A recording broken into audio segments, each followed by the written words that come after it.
less than 1 hour ayaa GMA Good Morning America newskeeda waxay soo dhigtay diyaaradan hadda waa diyaaradan waxay yiraahdeen waa 70 waxsaas 70 sizekeeda waa laba dabaq leh waa combo jet oo luxury yaa la siiyay waxaa la siiyay oo qadar ayaa waxay siisay Donald Trump su'aasha marka meesha taalo waxay tahay America diyaaradda ma kaaga baahan tahay number 1 number 2 Donald Trump diyaaradda ma kaaga baahan yahay qadaray way diyaaradan u siisay America se aqoon ma u leedahay special Donald Trump aqoon ma u leedahay you know what anaga American hadaan nahay ruuxi aan ibnahay hadu billions oo lacagna siiyo aan leenahay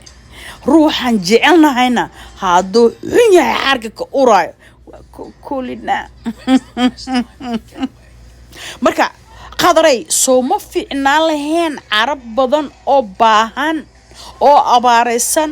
oo rafaasan oo sila iyo saxariir ku nool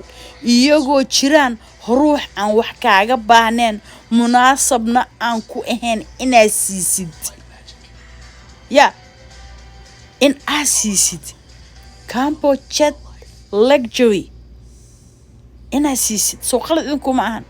no qalad idinku ma ahan because you know why idinka ayaa choicekiina iskale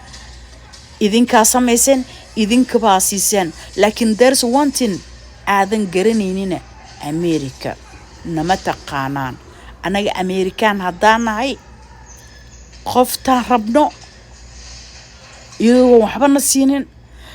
anaga ku kulino qoftaan cabnahayna boqolaal jadkan oo kale hadayna siyaana we don't care laakiin waxaa sugataan markuu madaxweynaheeni Donald Trump